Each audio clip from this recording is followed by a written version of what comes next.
an image now, so that's... Yeah, I don't. You don't? Yeah, I'm good to go.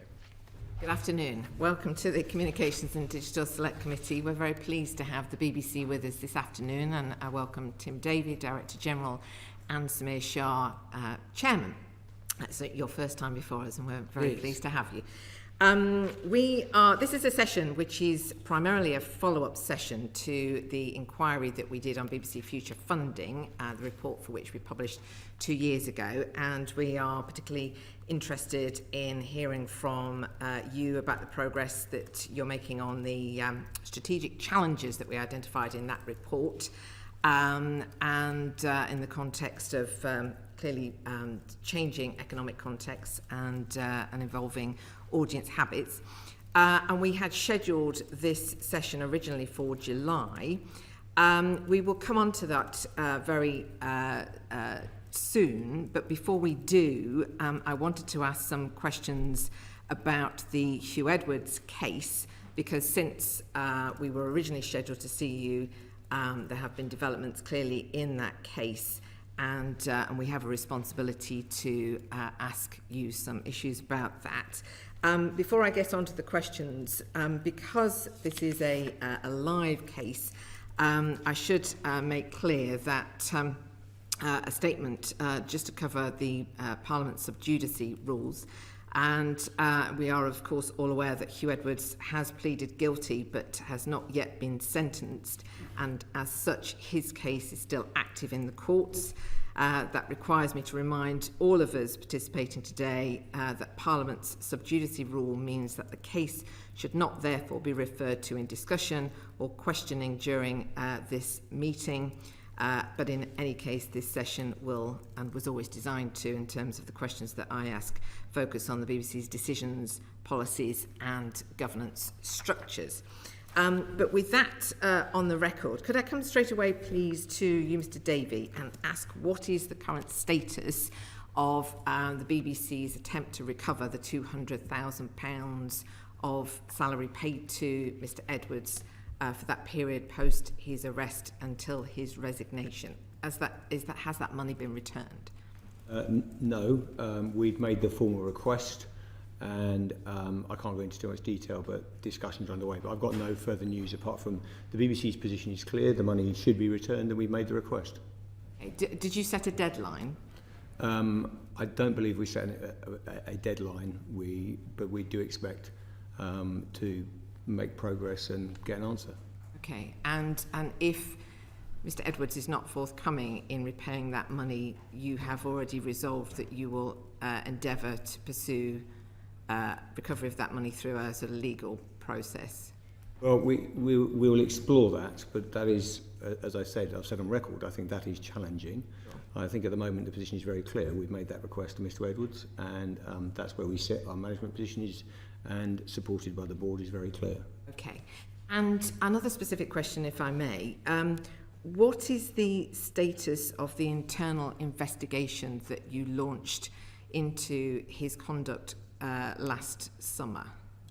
You mean the one that, not the, I'm just getting clear in terms of what the question I'm answering, which is the investigation we set out with in terms of once we'd had the initial Sun story, we asked people to come forward. Yes. That is now closed.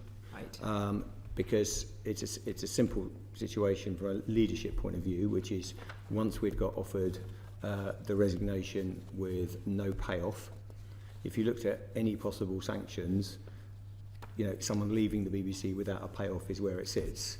So you make that decision, and that's where we are. Now, clearly there's the learnings and all the things we've got to do in the review, which I'm sure we can talk about, but that's where we are with regard to the investigations. Okay, and it's not something that you would have any intention of making public or any aspect of it? No, my instincts are always to be as transparent as I can. I know that, you know, always causes questions, but I think when you've got an internal disciplinary process within an organisation to get into absolute specifics where individuals have raised concerns, I don't think is appropriate, and that I think is right. Okay. I would say, Chair, I think it's worth saying that I also said on the record that if in the process of any disciplinary investigation we found anything of a very serious nature or criminal or anything of that type, we would of course refer it to the police and we would be in a completely different situation. That is not what came through any of the work we did. Okay. Okay. So anything that we clearly got things progressing outside the workplace, but we're very clear with regard to where we are within the workplace. Okay, which neatly takes me to my next question, which is sort of at the point at which last November, when you were informed confidentially by the police of Mr. Edwards' arrest, you took the decision then not to take any further action against him, and I know you're on the record as saying that you were committed to take action if he was charged whilst he remained an employee. Was there anything that had emerged, either through the internal investigation or through any other route, about his conduct that you took into account at that time in your own decision? So not what the police were informing you, not separate to the police investigation. I just wondered at that point.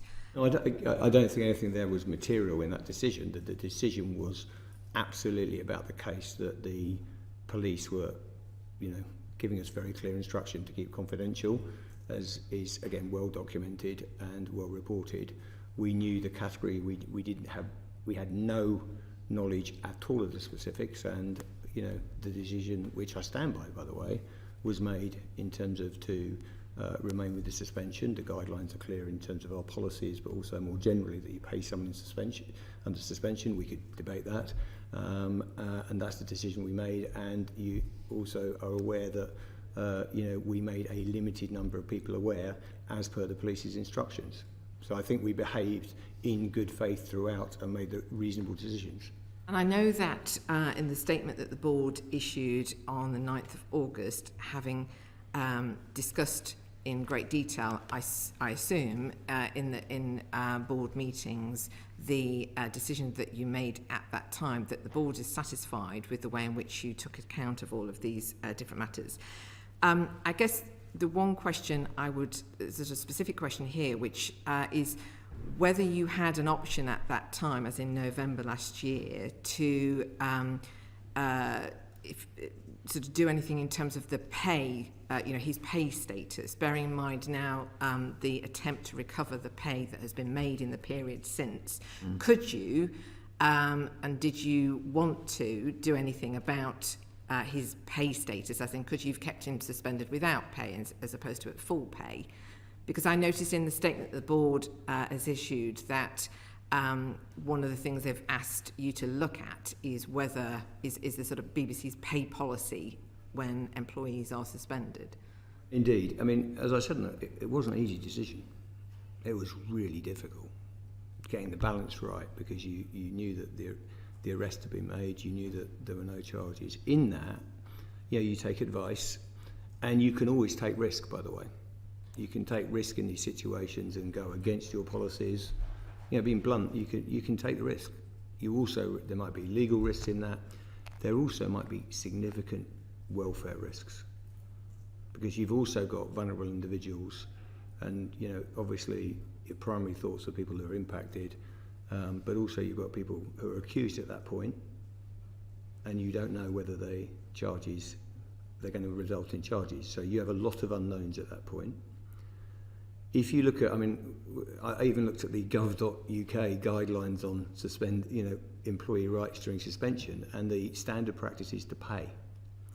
Now, this affair has not been easy for any of us at the BBC, and particularly for those people who have been impacted.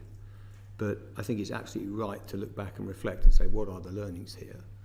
This is standard practice, but maybe we should be challenging that. And that's what I'm sure the Chair will want to speak about, what the board's role is in all this and their oversight. But I welcome the idea that we look at that policy and see, with hindsight is a wonderful thing. With that, you begin to think about, could you be more muscular in that situation with regard to payment? That's where we are. Okay. Just before I come on to Dr. Shah, can I just ask, in terms of looking back and lessons from that period, before I move on to sort of, as I say, the role of the board. I mean, is there anything else that you would reflect on? I mean, for example, at the point at which you were approached last summer by The Sun when this story first emerged, is there anything at that point that you might reflect on? Thinking about sort of whether or not, there was a... when these kind of scandals are brought to you, how much how much of this do you perceive as an institutional attack versus an inquiry about something which is a serious issue to do with one of your employees? I've always taken I've leant towards the latter, Chair, okay, because I always think, the press will have an agenda, but at the end of the day, I think you need to deal with things seriously, and the people affected in this. So I don't get, being very open about it, I don't get too bent out of shape by the press going at it. I'm interested in whether the BBC did the right thing, and if we did the right thing and we're acting calmly and in good faith, we're doing the right, then that's what my job is. I think throughout the affair we have acted in good faith, and I think we've tried to make sensible calls with the right judgment throughout. I think there are inevitably, in answer to your question, do I reflect? Of course I reflect. These are difficult things for an institution, and I think it's really important we reflect. There are some specifics. So we have done a review of non-editorial complaints, and when there's various ways in which you can come into the BBC, whether you've got someone just turning up at a reception or ringing in a line. Is that coordinated? Has it? And we did a review with, as you know, with Deloitte on what's called non-editorial complaints, which is when just someone comes with an issue that isn't related to our output. We've done an enormous amount of work on that, and there are some learnings in terms of joining up the BBC. We can get into some really gritty specifics on what we've done on that. So there has been some learnings on that. The second is the areas we've talked about in terms of some of the ins and outs of this. I think our policies are fit for purpose, but there's things you reflect on, like the debate we've just been having around payment. And then we can talk about the board. There's clearly this ongoing question, which I think this industry continually needs to work on, and I believe we've made massive progress here. This idea of power in the workplace, and just, are we in the right place on that? And just, that will be, to change culture, and there's many people around the room who've done this, this takes time, and I think you reflect on how far you've come on that journey and how much progress you've made. So yeah, there's lots of reflection. Okay. I'm sure, Dr. Shaw, you might want to refer to the review that was also announced in the statement that the board issued in August about this review on the sort of balance of power. But could I ask more specifically about reflecting on the role of the board in this situation, both during the time since you've been as chair, and I realise that this started before you arrived, but are you satisfied with the visibility of the board in handling a crisis such as this? For instance, there was a period between it becoming known of Huw Edwards' arrest and your statement, but we also had the situation again this year, which was similar to that which occurred when this story first broke last year, where different Secretary of State, different government, different chairman, but we've got the government going straight to the Director General, wanting to ask perfectly reasonable questions, but seeking almost to hold the Director General to account, and the people are unaware what the board is doing at that time. Thank you. Thank you, Chair. Before I answer both the question on visibility and the relationship between the Secretary of State and the Director General, may I make some observations from the point of view of the board about this affair. The first thing I would say is that it's my view and the view of the board that there's nothing more important than public trust in the BBC, and we are custodians of that trust. And what Huw Edwards did damaged the reputation and the trust for the BBC enormously. So we take that very seriously indeed. I should say, it was a shock to discover when it was announced, when he was charged, that he had led this double life. On the face of it, a trusted news presenter, but hidden secretly, he was this figure who did the most appalling things. I mean, let's not forget the victims of this. Those are the children in those pictures. I'm sort of nervous to interrupt, but I'm just conscious as well about the sub judice point that I raised at the beginning of this Let me hearing. make a wider point. I want to be clear that the person who betrayed the trust of the nation, the trust of his colleagues, was Huw Edwards.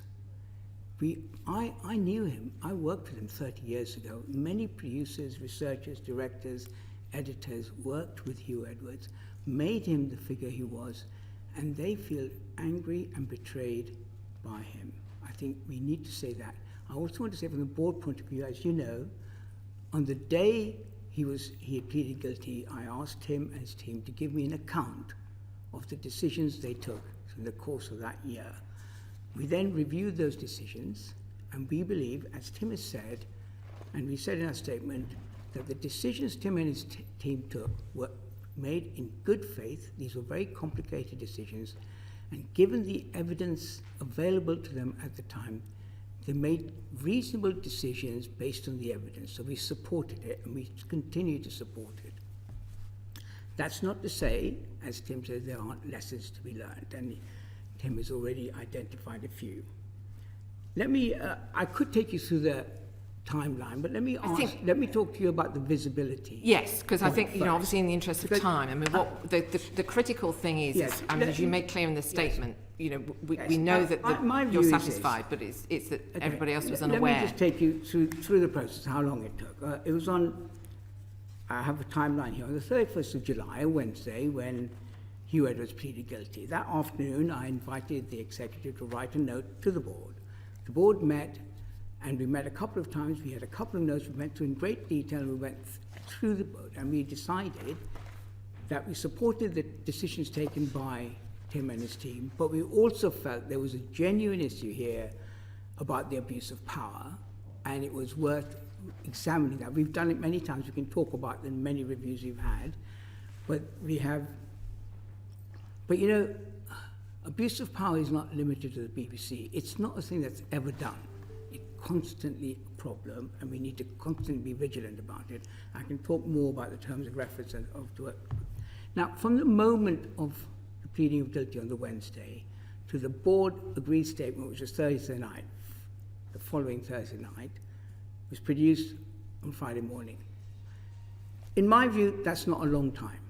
We know we had to take a lot of evidence. I had to talk to all the board members individually, what their thought was. We had 2 board meetings. We had Tim and his team writing 2 deep papers about it. Seems to me to take 7 days to come up with a statement is not bad going. So I don't really agree with you that we were slow on this.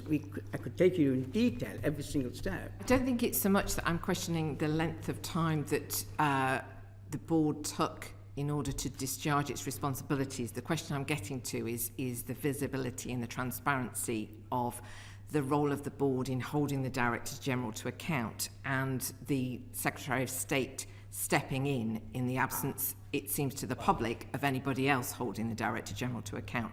And because I'm conscious of time, and because we've got so much else to get to, I just wondered if you could give us your view as to whether you might seek to be more transparent. The board statement was a public document about what we felt about the actions Tim Davey and his team have taken and what we were going to do in forward.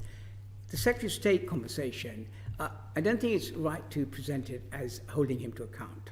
The Secretary of State is free to call whoever she would like to do. I think if the conversation is about information, I don't have a problem about that. It's relaxed. I don't think it's about accountability. Tim, and I understand what accountability is. Tim is accountable to me. But if the Secretary of State wants to know what's going on, I'm perfectly relaxed with conversations that may take place. But we need to be clear where accountability is. And Tim's accountability is to the chair and the board. And I think that was clear. And what the conversation that took place, remember, it was reported as summons.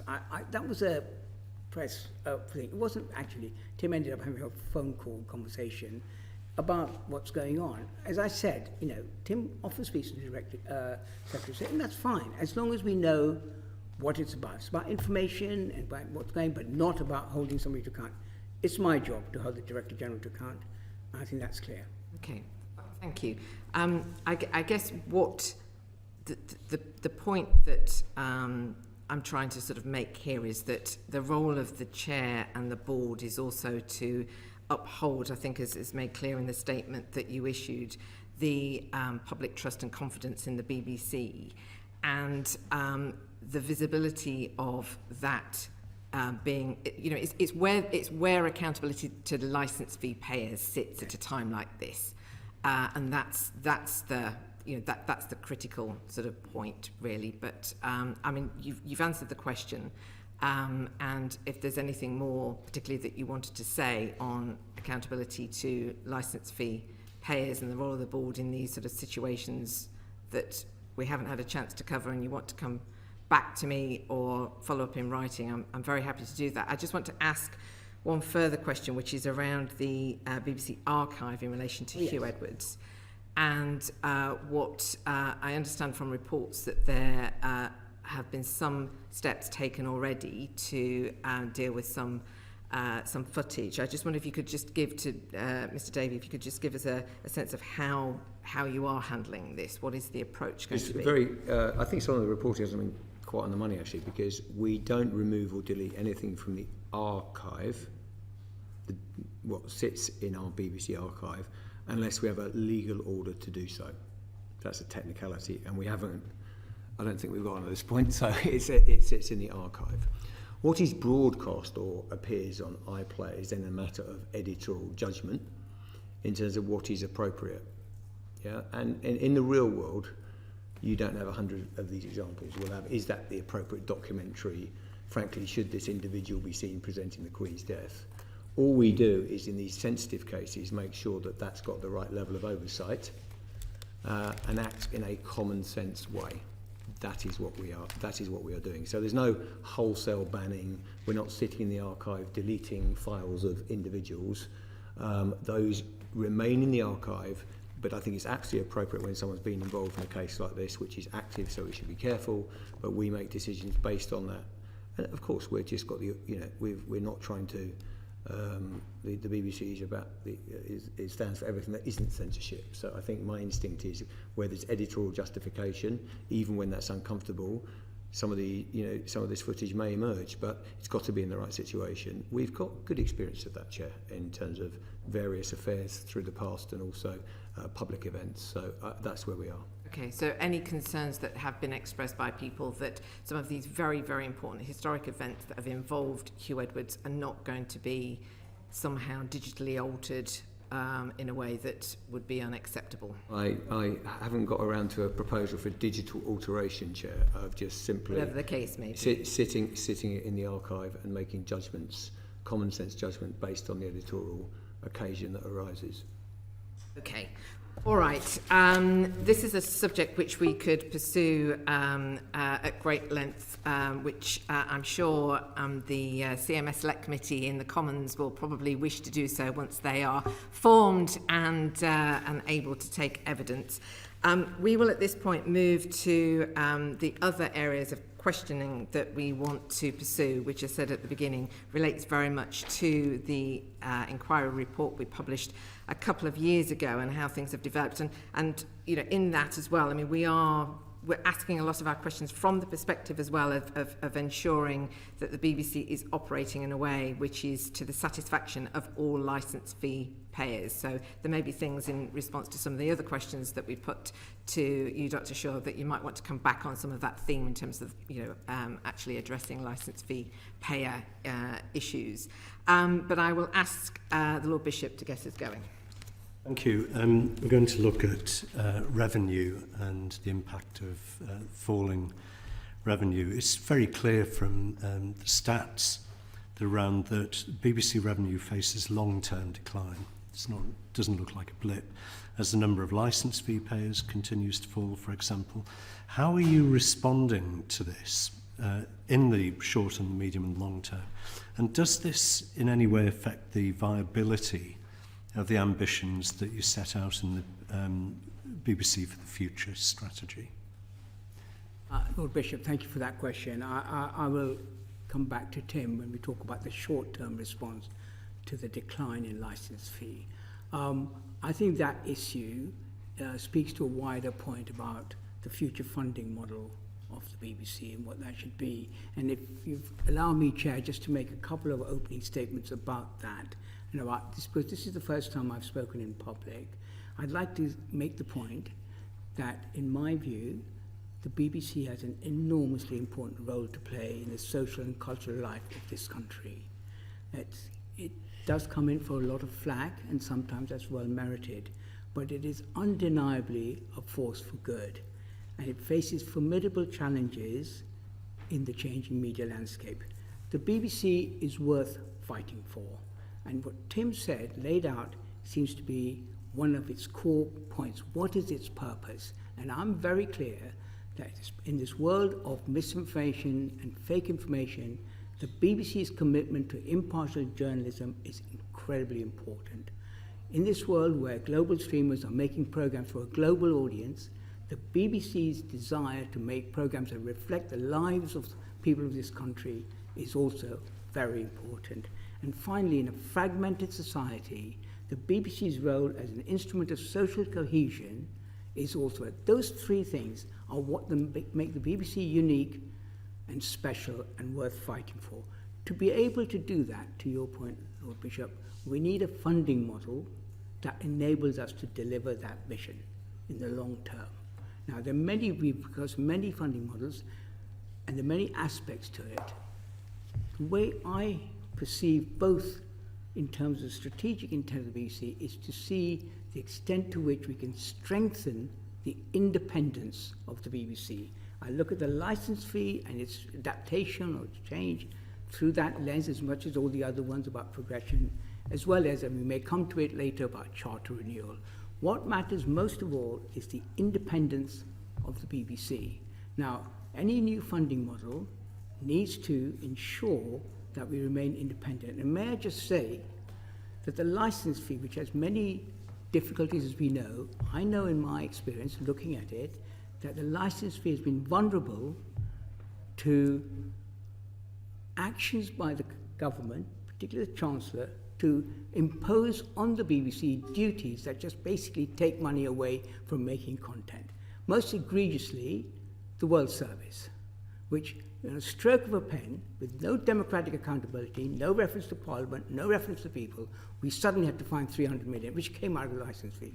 We need to find a settlement of a future funding model that ensures we are independent of that kind of action.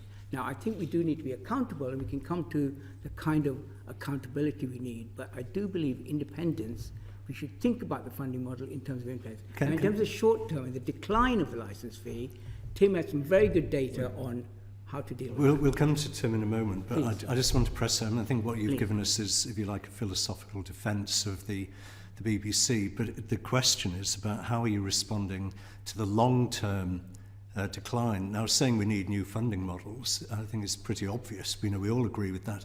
But what are you looking at? Well, I don't take the counsel of despair that we're lost in this world.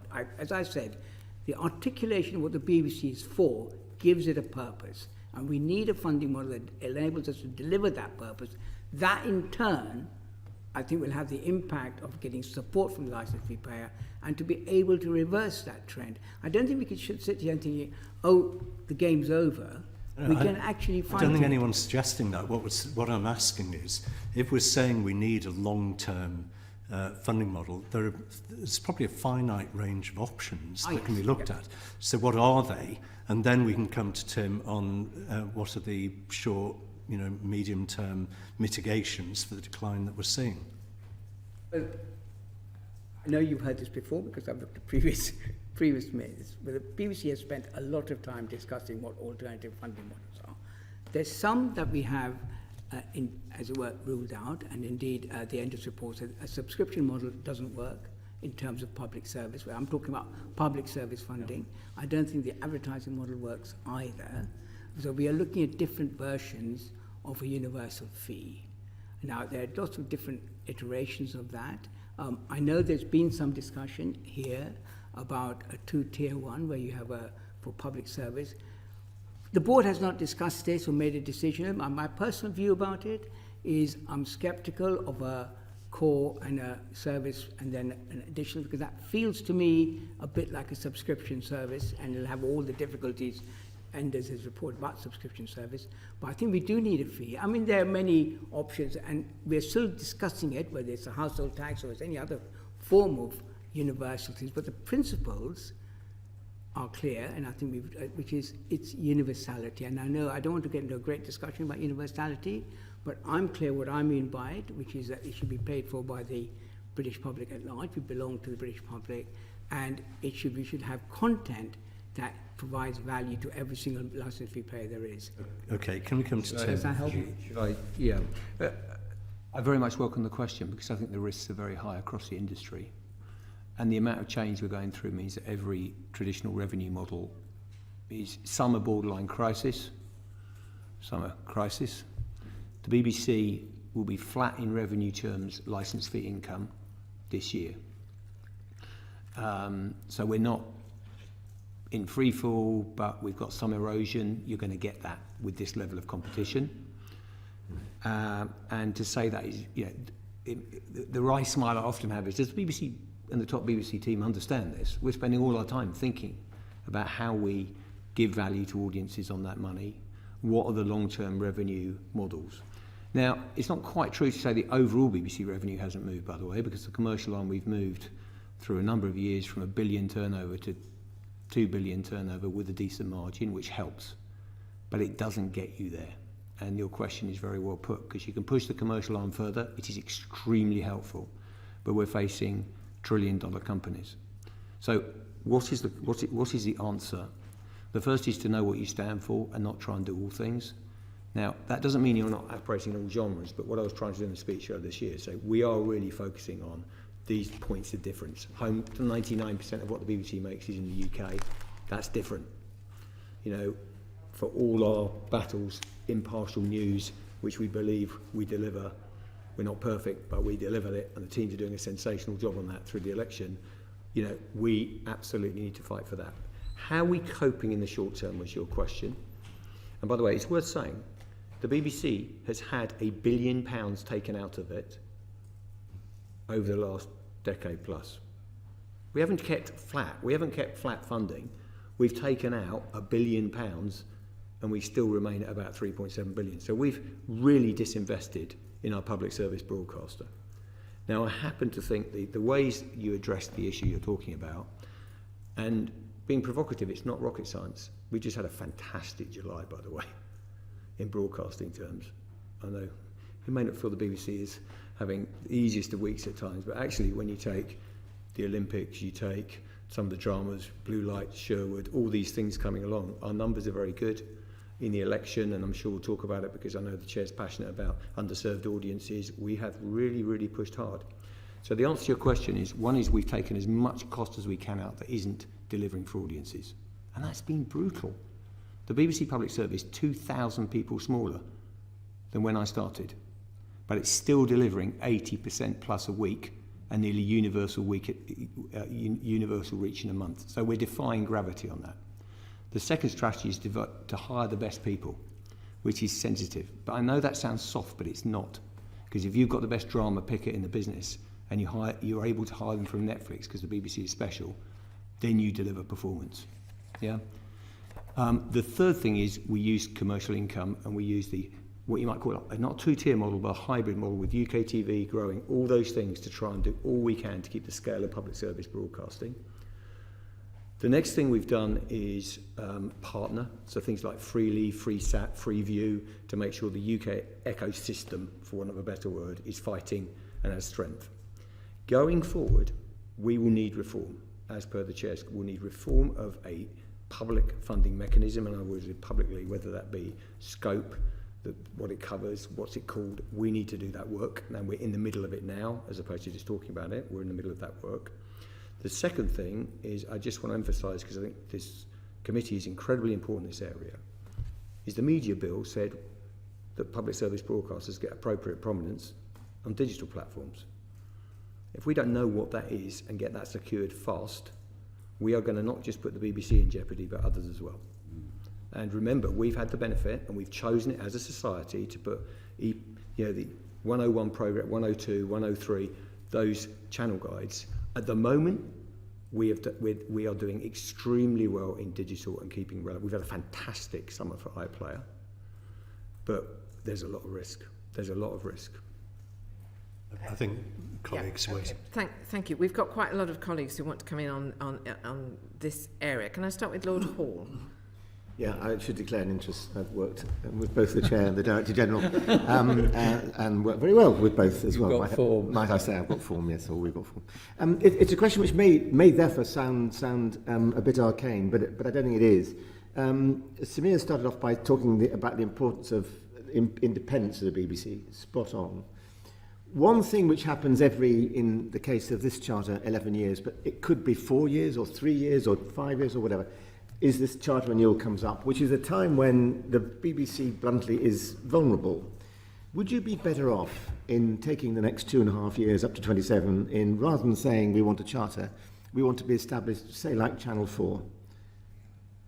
Thank you for the question, Tony. Can I just say, I think you're absolutely right.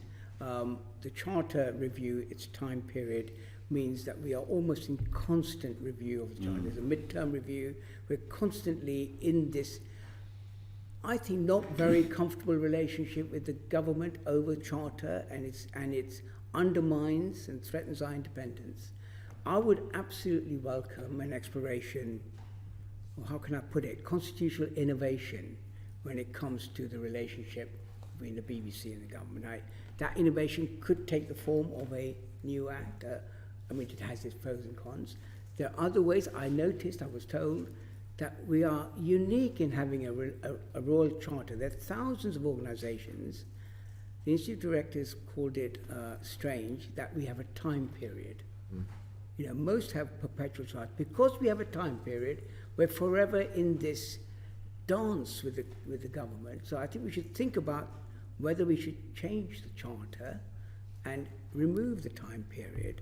Maybe we'll have to change the nature of it and make it more about core principles and have a framework agreement sitting underneath it. That may be more very. But I do think, Lord Hall, that thinking about the constitutional arrangement is very important. I think it's central to securing and strengthening the independence of the BBC. I can go slightly into more detail if you like, but I do think there's been a lot of discussion about the appointments to the board. I really share that view. I have a board of 14 execs and non-execs. Of the 10 non-execs, 5, including me, are appointed by the government. I'm not sure that's the right balance, and I think we should think again about it. Again, as I said earlier, the important thing about any constitutional innovation, it should strengthen the independence of the BBC. That is the heart of our reputation here and across the world. And I think that reputation has been damaged in the recent years as a result of the nature of the relationship and the leverage the government of the day has over the BBC. And we should try this time round to try and reduce that leverage and make our accountability to do with the public, the licence fee payer, which I think is partly what the mutualisation idea is about. Can the BBC be can the public be more directly involved and hold the BBC to account? And I think that's a good idea, and I certainly welcome an idea of dialing that up whilst we dial down the relationship with the government of the day and the BBC. Just a brief question, but a brief answer if you wouldn't mind. Some arts institutions, the government decides this is the person we want to chair. Some, the boards decide. Would one bit of independence or greater independence of the BBC be the board to decide who's chair? Yes. They're people among them. Yes, would be. Thank you. Okay, I've got a lot of colleagues wanting to come in. I'm afraid not everybody will be able to, but I will allow Lord McNally to ask his supplementary question. You mentioned the World Service. Yes. little bit. I know the Director General who was responsible. I was a minister of the government that fobbed the cost of the World Service onto the BBC. Perhaps it's a question to when we get ministers before us, but do you think that it would be better and fairer, given that the World Service isn't just a broadcasting organisation, but one of the most powerful soft power organisations that we have, Yes. that you should be removed that I appreciate responsibility? the term fobbed off. I think that's correct. I think it's essentially unfair that the licence fee payer pays for a service that is to the government. But also, the World Service is an incredibly important instrument of soft power for the BBC. And being part of the licence fee, it has to take the cuts that the rest of the licence fee does. And that's not good either. And, you know, my home country is India, where I was born. The World Service is incredibly important all over the world.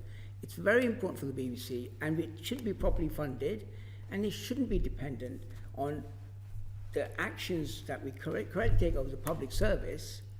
And therefore, I do think maybe Tim would like to add about. I mean, I think. I mean, I said publicly in March, interestingly, that I haven't had any pushback, which is, I totally agree with the chair. This should not be funded by the licence fee. I mean, also, I am understandably and appropriately under pressure on very limited resources to make sure every household and every flat in the UK, every house gets that value. And they are doing they're related, and there's definitely huge benefits for the UK news organisation to have the World Service. But if you take a language service, they do different things, and we should absolutely be funding that as the UK. The scary thing is that China, Russia, Turkey, the numbers are astronomical. The investment they're pouring into disinformation is very significant. At the moment, as we speak, there are real issues at play because we have a request into FCDO for a bit more money to see the wolf from the door next year, because the government puts in 104 million rand, we put in 250 of the licence fee. But all of it, if I'm being honest, is underinvesting. Even the Americans, Voice of America, which is nowhere near, I think, in terms of reputationally, although with all due respect to Voice of America doing brilliant work, the World Service, that's being funded to the tune of $920 million, that's, I believe, which is way in excess of the World Service. We have got to make a decision here if we're serious about this service or not. So we've got short-term requests for money in with the FCDO now, pre-charter, and we need that. And then I think when we come to charter, there's obviously, and even before that, we'd love to a situation where, frankly, this is properly funded by the UK government because it makes the cut, which it should do. Thank you for the question. Okay, well, I think we're going to move on because I'm conscious of time, sort of moving away from what you've just been talking about to the audiences that are turning away. Baroness Healy. Okay, thank you, Chair. I'd like to ask, what progress have you made on improving the way you engage people who are turning away from the BBC? And Dr. Shah, I'd like to ask you particularly, you said in March, can we stay relevant to the lives of the British people? And you expressed concern particularly about working class people. So I'm wondering how you're trying to address this. Yeah. Thank you. May I say, of my strategic priorities, this is right at the top. I think the BBC needs to do a great deal more in addressing the question of serving what we call the underserved audiences, the C2Ds. I think I've been in online broadcasting for a long, long time, and this has been a chronic problem for the BBC. It's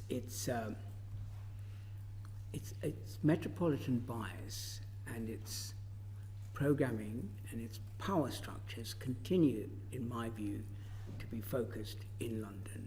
I think there's a lot of progress and a lot of work being done in moving production and programs out of London, but I think a great deal more could be done about power. Salford is a very good example of what I'm getting at. It's still not there yet, but the vision, and I'm thinking about making the underserved feel the BBC is part of them, it belongs to them, is that you can have a career in broadcasting without having to come to London. Now, I remember back in the day, you know, and I was on the board when the Salford move took place.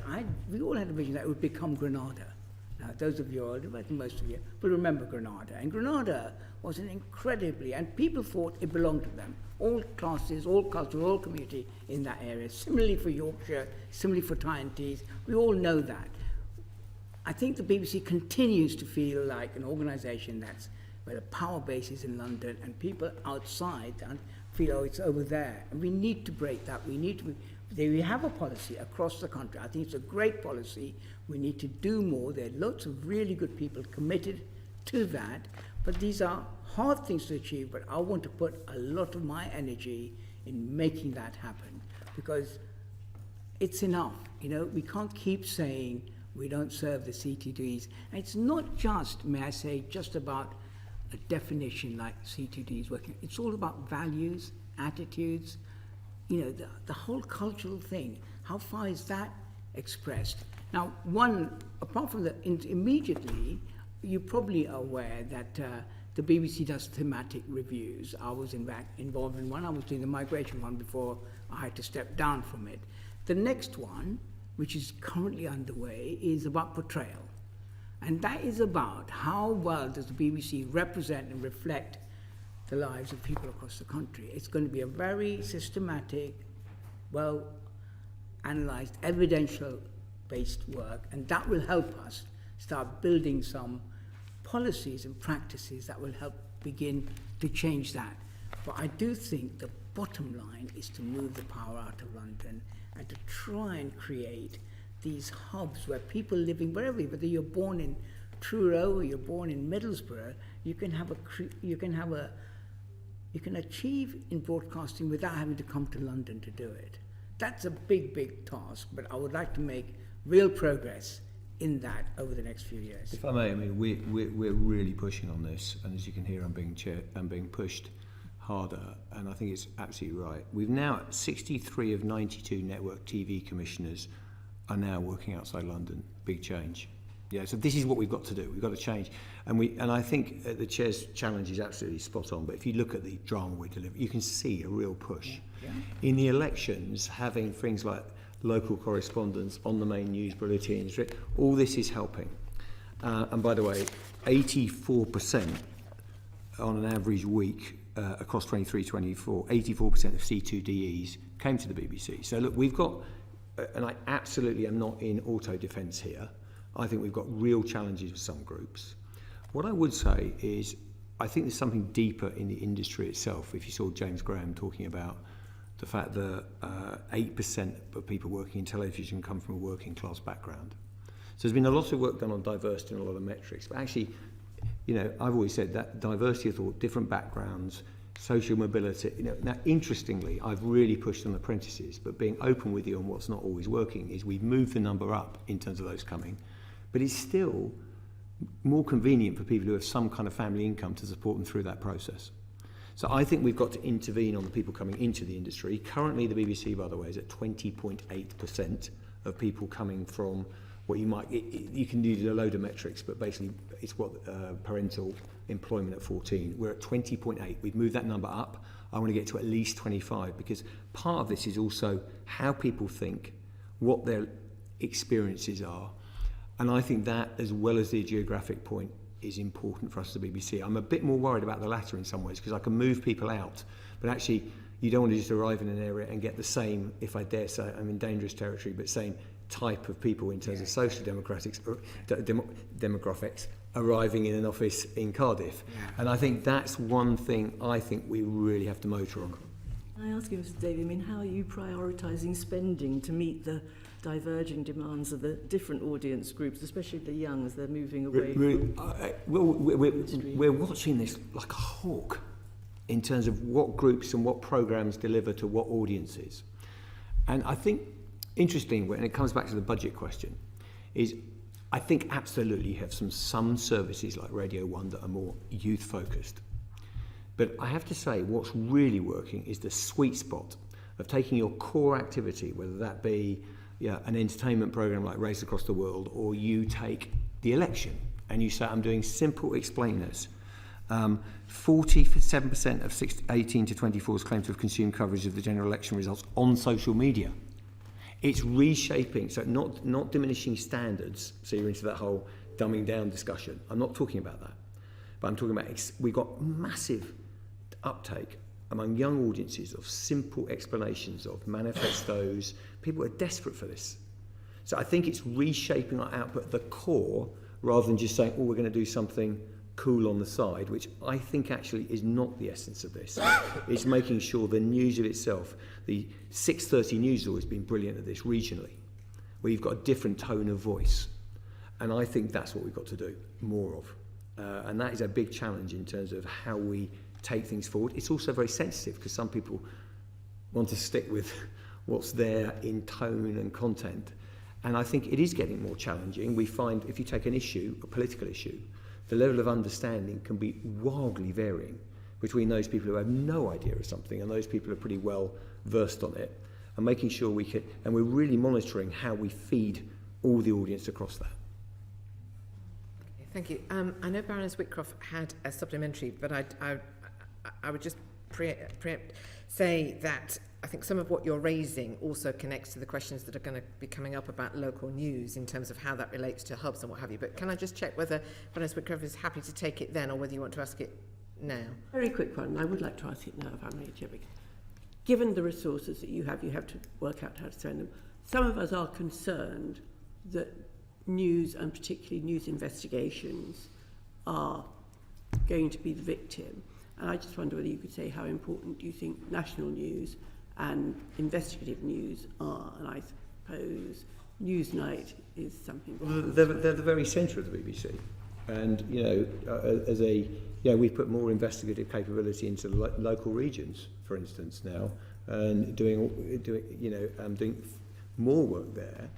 I think it's a justifiable concern, which is when we had investigative teams sitting with Newsnight. We don't want, just to reassure, we do not want to downgrade our investigative capabilities at the BBC. It's essential. I think we've had a good recent period in terms of a number of investigations. That is our central and core to the BBC, along with network news.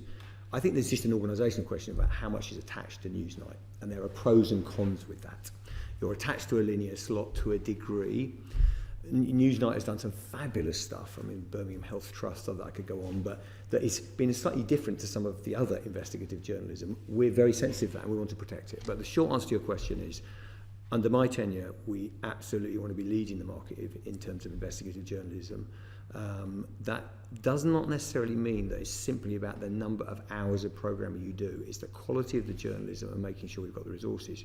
But remember the earlier question. We've had 30% stripped out our budget. So you cannot do everything. And we've got to make some choices around quality over quantity sometimes, which is difficult. Thank you. Thank you, Chair. We're sort of sticking on the theme of news as we move to election coverage, and I'm going to go to Baroness Harding. Thank you, Chair. So I think Ofcom published research today that shows that online sites and apps are now as popular as TV news for the first time. So I'm interested in, firstly, looking back, how did you address the challenge of serving an increasingly fragmented audience in the general election, and what did you learn from it? I think what we did is just take one step back, which is what we did with the newsroom, which was sensitive, was begin to think about it in terms of, forgive the jargon, but story teams is where stories are developed and where you work your journalism, as opposed to having bespoke resources within every linear programme. That has been extremely sensitive, as you can imagine, because culturally, you had your resources as each programme.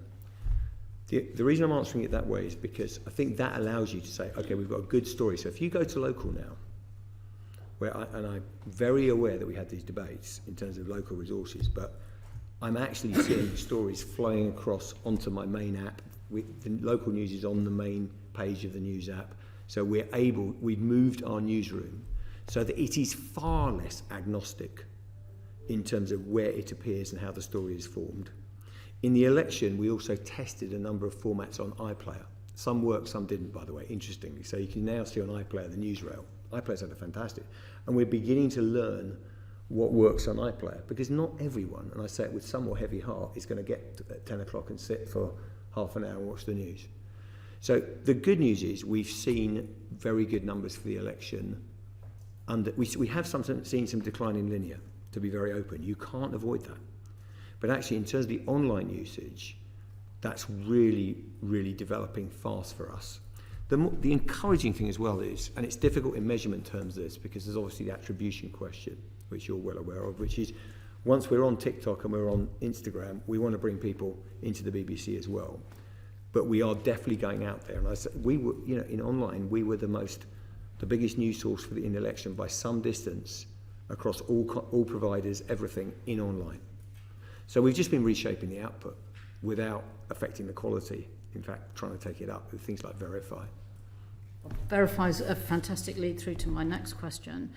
You referenced earlier with regard to the state actors' misinformation and disinformation overseas.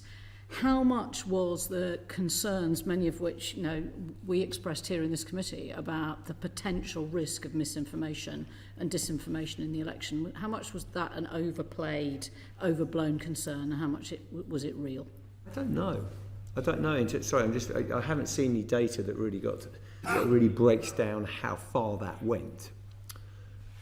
I think slightly encouragingly, what we do know is we had massive uptake and particular response to verifies that said, let me outline the basics here. What are the claims? And I think there's a number of levels to this. There's malicious state actors trying to affect an election, and I haven't seen reports on that, or I don't know there's also just general noise where people cannot understand, where they can't see the wood for the trees, they can't see.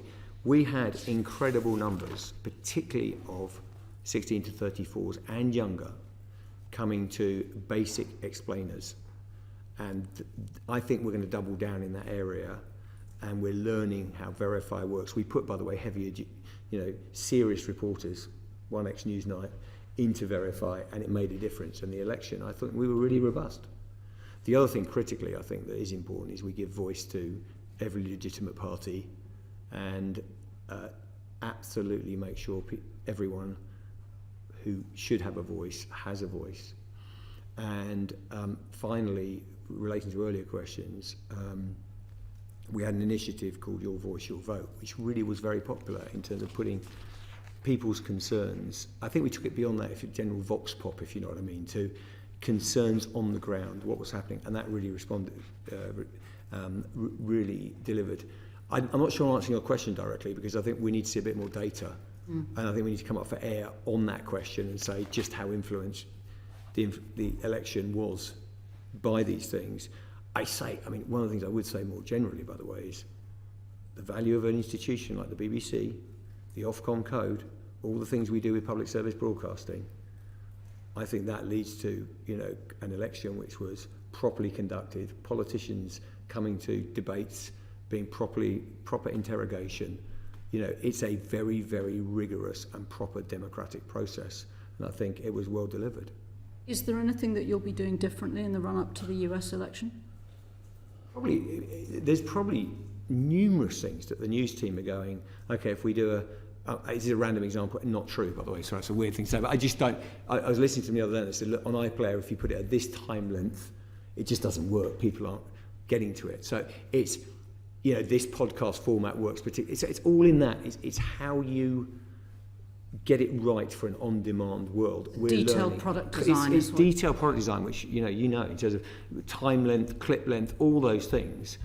I think there's tension because we need to make sure it's of the depth and quality, and I know the news team really believe in this, and you aren't falling into the trap of, there is no doubt the whole market, and I made this point in the speech, the commercial market, totally understandably, and I say with no blame here, has to go after those clicks in the way the BBC can be slightly more strategic in terms of, you won't see us writing lots of headlines that are questions to get you to click into it. So I think we'll stick our ground on that. Final thing is, I think verify and fact-checking probably be very important in the US election. Yeah. If I may, one final question, Chair. Just one of the issues that came out of the general election was the accuracy of all the polls, or in fact the lack of accuracy of the polling. Do you think that all the focus on reporting of polls themselves risks affecting elections? Regardless of which party, I think we probably all make an argument. That's why the BBC is very careful, and we don't lead with polls in that way. We refer to polls. We're very careful about it. So the answer to your question is there are significant risks with chasing an individual poll, particularly in an individual poll. Yes. Thank you. Just one other question on this area before we move on. Just is sort of back to BBC Verify in certain respects. When Deborah Turnus was here before us earlier in the year, I raised a question with her then about criticism of BBC Verify in terms of its use of sources on Middle East reporting. And she responded by sort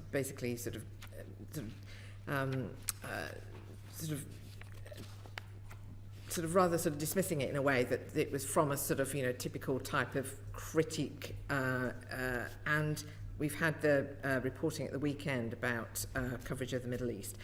What I was just keen to understand is not to get into a discussion about the Middle East, but how is the BBC responding to these kind of challenges that it is receiving in terms of its reporting on the Middle East, regardless of which direction they are coming from? May I answer that? The Israel-Gaza story is a very, very complicated story, and there are very strong emotions on both sides.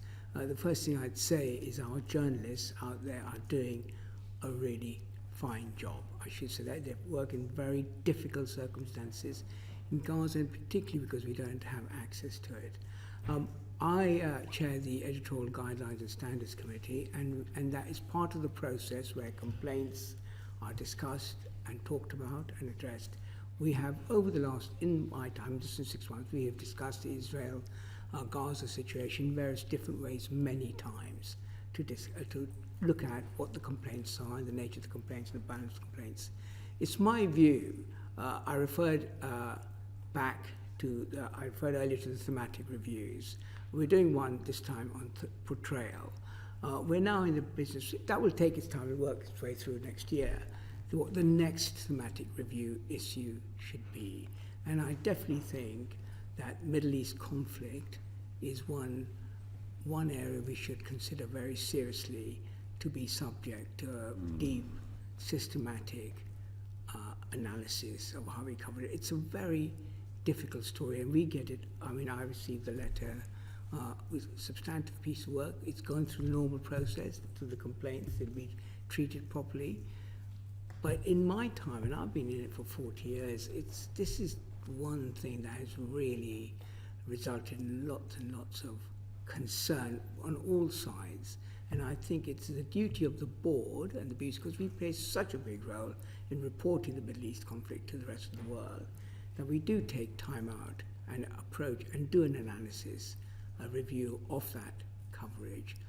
And I think it'll be one of the ones we will consider very strongly as to be our next thematic review. And just to remind us how many of these reviews you do a year? Is it 2?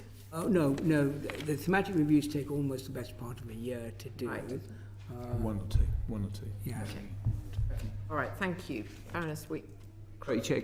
Am I allowed to make a very quick point, which is, because I feel strongly about this, which is, I just want to reassure, because you've said, we take all the one thing of all the commentary I get slightly defensive about is not actually the criticism itself. Because I think that, by the way, our journalists are doing an outstanding job under the most ferocious pressure.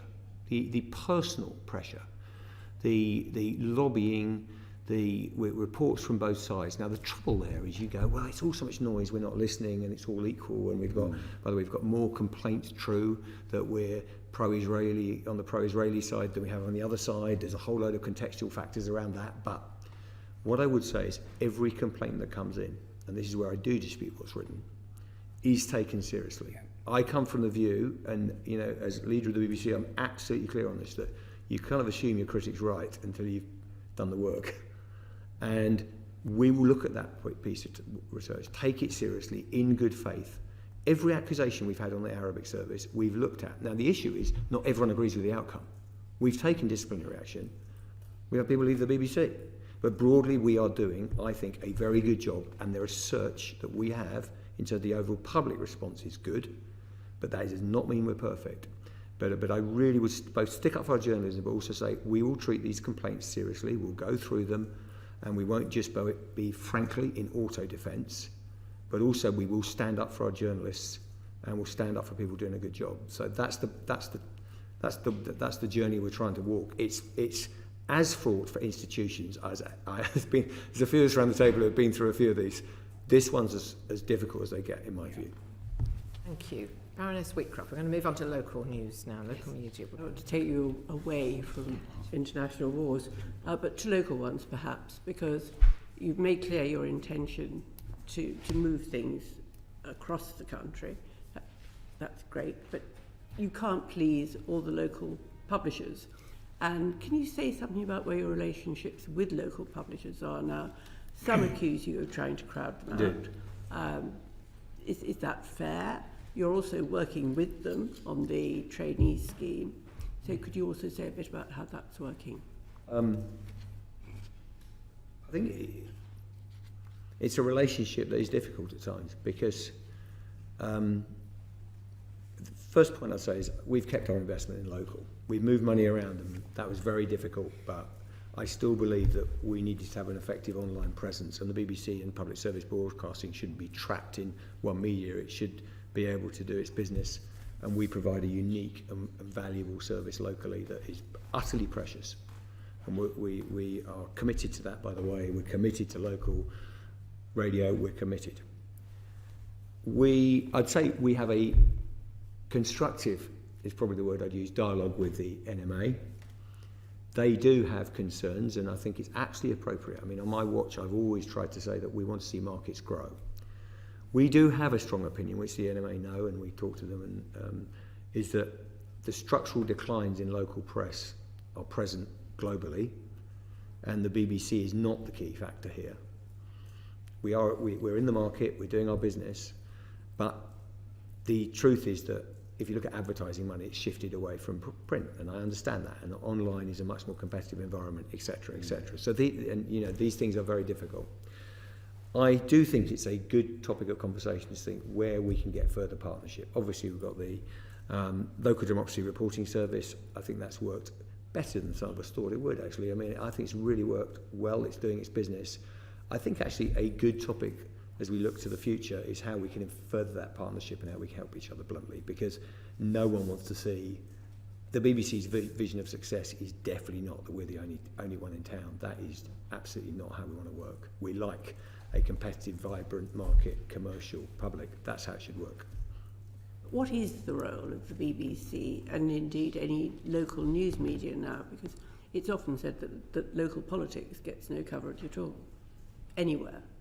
I mean, if you talk to if you go into any of our 39 local radio stations, or you go into, my local site here, you're getting quite a lot. You're getting some political coverage. What I think is difficult, and is really difficult for the commercial side, and they can speak for themselves, is having that coverage of, council meetings, and that's why the LDRS scheme is doing its work. Whether it's enough, whether it's big enough, could we do more of it? I think is a really good strategic question to address, because we've got to make sure that I think is an incredibly important part of our democracy, that local politicians and local administrations are under the right scrutiny. I think the BBC's doing a great job on that, but it can't do it alone. How are you keeping older listeners? I think in terms of older listeners or older online. Well, it's important that, because I think people often think move to online is an attempt to get youth. Yeah. If you look at over 60s, and I think it must be over 70, certainly over 60s are getting most of their news from online now. Yeah. So this is not simply lurching. We're doing our best with a flat budget in real terms. That's the answer to the question. Which means if you're moving online, if you go to a local radio newsroom, it's worth a visit. and they're no longer local radio, I should say, they're local. And they are doing, we're putting reports onto radio that go onto the 6:30, which is precious to us, but they're going online. And that's how we've had to build a multimedia newsroom like any other media company or organisation. That has been very hard. What it's meant, because we've had such tight budgets, is what you've had to do is do less afternoon shows and all the things we've been through that have caused understandable angst. What we're trying to do is hold the listening while investing in online and pull that off. There are many that will be watching us as we do it. Thank you. Your story, you had a supplementary? Yes, I've always regarded local radio as a potential jewel in your crown. And we look at local news, and some might say that it's in terminal decline, and the BBC could be the last person standing. Commercial radio has almost got rid of the sort of news element, and local newspapers, their circulation is plummeting. So my question, Tim, is this. How does the BBC help towards invigorating local news, local democracy? You have local democracy reporters. It always seems a bit bizarre to me that you actually give those to those newspapers which really thrive on what we call clickbait journalism.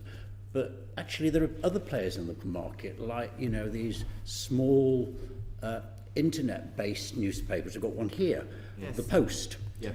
And they seem to be the only people, not even the BBC are doing this, who are doing in-depth investigations. And we're talking about, 4 or 5 journalists, paid, young journalists, properly paid. They're doing one at the moment, exclusive, the mystery of 5 million loans to companies, Fine, etc. sorry. How do you help to invigorate local journalism? And it's not, I have to say finally, by consolidating and sharing, because it used to be that in the evening minorities could have their programmes, particular subjects could be looked at, and we've lost all that. You've lost some of it. I think when you say potential jewel in the crown, it is a jewel in the crown. It's not potential. It is a jewel in the crown. And the BBC, and I need no convincing that local's an absolute essential part of what the BBC offers. The issue, my job is not to say, if I may, we can agree on that. The issue and the exam question for me is, based on limited budget, what are the right choices to deliver that? And it's been very painful. I'd have loved to have funding to do everything, but there comes a point in which we've had to do some of those shares, because what I would say is local radio is incredibly important. The connection with the listeners is second to none, but its overall reach is about 10% of the population. Now, it may go to 15, but I don't think, and I say this with heavy heart, I haven't seen a forecast that said under any circumstances live radio is going to double its audience. It's just the way the market is moving. It's moving to your point, online. So I need to have the resources to make sure that we've got an online offer alongside radio, alongside the 6:30. This is not about sharing everything. There's certain things you do by media. We have invested, and we put 130 more journalists into local. We've actually decided to create investigative journalism hubs, which, honestly, get out, visit one of the hubs. They're amazing. They are doing that kind of work that you've just shown me. Final point, by the way, we've got a lot of work to do. I think the partnership challenge is a really good one. How could we work with those types of operations so that the BBC and our reach, because we've got a simple objective. Strategic objective for us is 50% of the population come to BBC local. That's it. We could deliver that through television bulletins and radio. We cannot do that anymore. We need online. So it's a balance, but we don't need convincing of the strategic importance. It's critical. The issue is resources and I sound like it's management speak, but allocation of resources. I'd like to come back on you, but thank you. We might want to continue this outside the committee room because it's an important conversation. Was there anything, Chair, that you wanted to add to what, or indeed comment on what Mr Davey has just said, just in relation to your vision, ambition for local hubs? Well, I take in terms of just a point about local news. I obviously followed it's worth noting that as far as the board is concerned, this is part of an overall strategy which was presented to the board last year and approved, which is the move from, as Ofcom has said, from news, from linear channels to online. And what Tim was trying to do and was explained is do that move, because that's the strategic move, that's where the audiences are. And very interesting statistic, is it not, that over 70 or more what now see online than radio. The dynamics of the changing up is something we strategically need to move without leaving people behind. I think this is some of the tensions of making a move like that. But I just wanted to say the board is supportive of this as a part of our overall strategy of starting to shift our journalism online, because that's where the audience is. All right. Gentlemen, thank you very much indeed for joining us today. We've covered an awful lot of ground. I think you've set out a very comprehensive shopping list for the new Secretary of State and the new government.